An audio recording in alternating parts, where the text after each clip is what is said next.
পরম করুণাময় ও অসীম দয়ালু আল্লাহর নামে শুরু। সুনিশ্চিত বিষয়। সুনিশ্চিত বিষয় কি?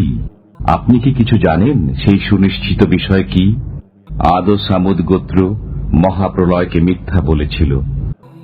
অতঃপর সামুদ গোত্রকে ধ্বংস করা হয়েছিল এক প্রলয়ঙ্কর বিপর্যয় দ্বারা, এবং আদ গোত্রকে ধ্বংস করা হয়েছিল এক প্রচণ্ড ঝঞ্ঝা বায়ু দ্বারা, যা তিনি প্রবাহিত করেছিলেন তাদের উপর 7 রাত্রি ও 8 দিবস পর্যন্ত অবিরাম।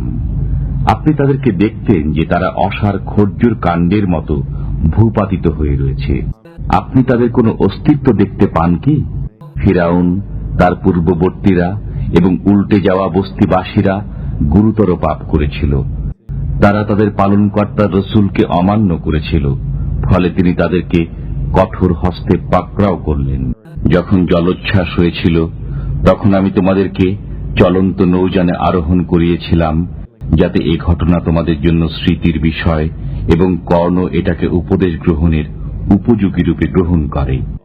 যখন সিংগায় ফুৎকার দেওয়া হবে, একটি মাত্র ফুৎকার, এবং পৃথিবী ও পর্বতমালা উত্তোলিত হবে ও চূর্ণ বিচূর্ণ করে দেওয়া হবে, এবং সেই দিন কিয়ামত সংঘটিত হবে। সেদিন আকাশ বিদীর্ণ হবে ও বিক্ষিপ্ত হবে, এবং ফেরেশতাগণ আকাশের প্রান্ত দেশে থাকবে, ও 8 জন ফেরেশতা আপনার পালনকর্তার আরশকে তাদের ঊর্ধ্বে বহন করবে। সেই দিন তোমাদেরকে উপস্থিত করা হবে, তোমাদের কোনো কিছু গোপন থাকবে না। অতঃপর যার আমলনামা ডান হাতে দেওয়া হবে, সে বলবে, নাও তোমরাও আমলনামা পড়ে দেখো। আমি জানতাম যে আমাকে হিসাবের সম্মুখীন হতে হবে। অতঃপর সে সুখী জীবন যাপন করবে সুউচ্চ জান্নাতে। তার ফলসমূহ অবনমিত থাকবে। বিগত দিনে তোমরা যা প্রেরণ করেছিলে তার প্রতিদানে তোমরা খাও এবং পান করো তৃপ্তি সহকারে।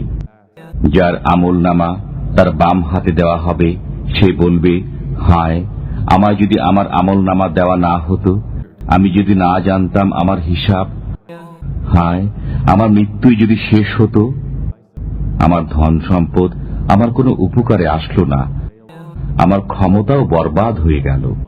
ফেরেশতাদেরকে বলা হবে, ধরো একে, গলায় বেড়ি পরিয়ে দাও, অতঃপর নিক্ষেপ করো জাহান্নামে। অতঃপর তাকে শৃঙ্খলিত করো 70 গজ দীর্ঘ এক শিকলে। নিশ্চয়ই সে মহান আল্লাহতে বিশ্বাসী ছিল না এবং মিসকিনকে আহার্য দিতে উৎসাহিত করত না। অতএব আজকের দিন এখানে তার কোনো সুরিদ নেই এবং কোনো খাদ্য নেই ক্ষত নিঃসৃত পুজ ব্যতীত। গুনাহগার ব্যতীত কেউ এটা খাবে না। তোমরা যা দেখো আমি তার শপথ করছি, এবং যা তোমরা দেখো না তার। নিশ্চয়ই এই কোরআন একজন সম্মানিত রসুলের আনিত, এবং এটা কোনো কবির কালাম নয়। তোমরা কমই বিশ্বাস করো, এবং এটা কোনো অতীন্দ্রিয়বাদীর কথা নয়। তোমরা কমই অনুধাবন করো। এটা বিশ্ব পালনকর্তার কাছ থেকে অবতীর্ণ। সে যদি আমার নামে কোনো কথা রচনা করত, তবে আমি তার দক্ষিণ হস্ত ধরে ফেলতাম, অতঃপর কেটে দিতাম তার গ্রীবা।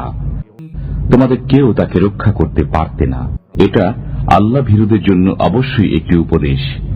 আমি জানি যে তোমাদের মধ্যে কেউ কেউ মিথ্যা আরোপ করবে। নিশ্চয়ই এটা কাফিরদের জন্য অনুতাপের কারণ। নিশ্চয়ই এটা নিশ্চিত সত্য।